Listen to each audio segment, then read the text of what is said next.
What's up guys, Houndish here, and today we're going to break down the new Eververse inventory for Season of Defiance and Lightfall. And as always, we'll be looking at the new items which are going to be sold for both silver and bright dust. And so if you see an item that you like, you can either opt to purchase it for silver when it comes up, or you can wait for it to be sold for bright dust, because we know Bungie likes to make that dollar, but you might want to save some dollar. And if you do, then this video will break down when the items come up for bright dust instead. And so as always, I hope this one is useful, guys. We should mention though that this rotation has the potential to be changed, although it rarely does. And so we'll get into it, guys, but firstly, a big shout out here to todayindestiny.com for the Eververse calendar. It's an awesome D2 site worth checking out, and it's linked down below.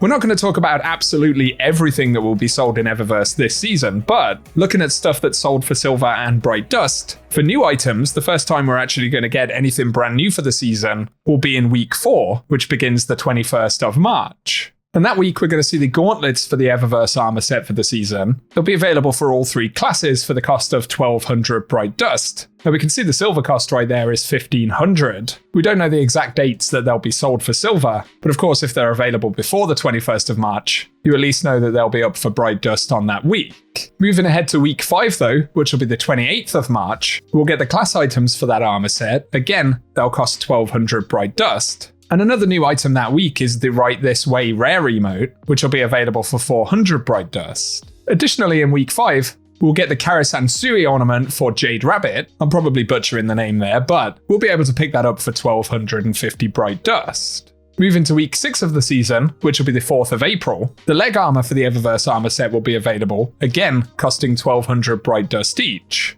But additionally, we'll get the exotic ghost shell, the kit shell, and that one's going to cost 2850 bright dust. And additionally, there's a new exotic ornament for Trespasser, which is Shiro's watch, and that will be 1250 bright dust that week. The final item that's new for week 6 though will be the ghost projection, the magic trick projection, and that one will cost 1500 bright dust. That takes us to week 7 though, which is going to be the 11th of April. An item I'd like to point out right here is that we are going to get one of the ornaments for the Trust Hand Cannon. But for new bright dust items that week, we'll see the Spray and Pray exotic emote. That one will cost 3250 bright dust. But additionally, there'll be the exotic ornament Archon Prime for Outbreak Perfected, and that will cost 1250 bright dust that week. Another exotic up that week will be the Clean Lines exotic ghost shell. That one will cost 2850 bright dust. And then we're going to get 3 exotic armor ornaments. I'm not even going to try and say the names of these, but there's one for Younger Hamkara's spine right here. That one's 1500 bright dust.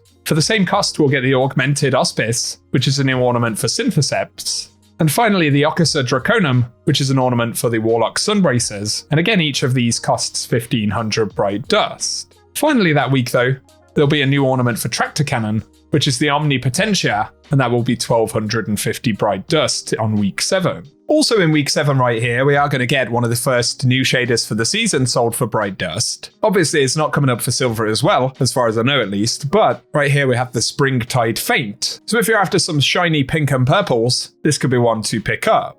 Moving ahead to week 8 of the season though, which is the 18th of April, we'll get the Quick Cardio Legendary emote. That one will cost 700 bright dust. Plus there'll be a new exotic sparrow called the Lucid Dream, and that will be 2500 bright dust. And then there is the Lattice Entrance Transman effect, which will be 450 bright dust. And the Touch Grass exotic emote, which will cost 3250 bright dust. Additionally for that week though, we'll get the chest pieces for the Eververse armor set for the season. Again, that's 1200 bright dust. And we'll also see the exotic Sweeper shell, which will be 2850 bright dust. Followed by the Sweeper Simulant, an exotic sparrow right there, for 2500 bright dust. Plus there's the Gilded Prowler, a new exotic ship, which will cost 2000 bright dust. And then there is the Whaler's Whim, a new ornament for Wishender.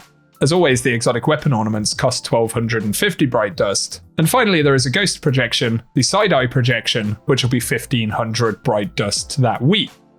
Heading into week 9 of the season though, which begins 25th of April, we'll see the Flamenco Dance Legendary emote for 700 bright dust, as well as the Shadow Legion Legendary Transman effect for 450 bright dust.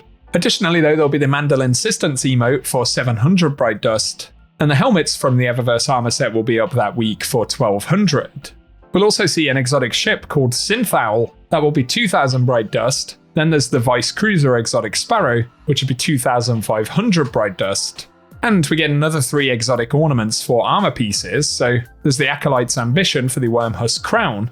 That'll be 1500 Bright Dust. Plus there's a new ornament for Laurel's Splendor Helm for Titans, and the Phoenix Renaissance ornament for Dawn Chorus, which again will be 1500 Bright Dust. But finally, there'll be a new exotic weapon ornament for the Forerunner, which is a cool kind of Black Armory themed ornament there, which will be 1250 Bright Dust that week. Another new shader that we'll get in week 9. Again, it isn't a silver item, but thought you guys might appreciate a preview, and we'll get the Erebus Glance. So finally, another very dark shader in the game, and it also has that kind of deep orange in there. Can't see any of that purple coming through on this particular set of armor, but for folks who like darker shaders, this will be another one to look out for. The final 3 weeks of the season will be the Guardian Games event though, so as always, the Eververse store will be taken over by Guardian Games items. As you can see on the screens right here, many of those items are returning from previous years, and the new items are the ones with the kind of pink placeholder icons, so we don't know an awful lot about those, but once all of that stuff does become available, I'll be sure to keep you guys posted. And for now, that pretty much covers all of the items that are new and are going to be sold for Bright Dust this season. This time around, we can't see the specific weeks that they're going to be sold for silver, like we can with Bright Dust, but normally a lot of the items will come up for silver before they're sold for Bright Dust, and so at least you know when they're going to come up for Bright Dust, and then you can make a decision based on that as to whether you decide to purchase them for silver. And so guys, I hope the video has been useful, and if it has, a rating below really does help us out on the channel, but also be sure to get subscribed, and I'll keep you posted with more Destiny content. But otherwise for today, thank you as always for tuning in, and I will catch you guys very soon.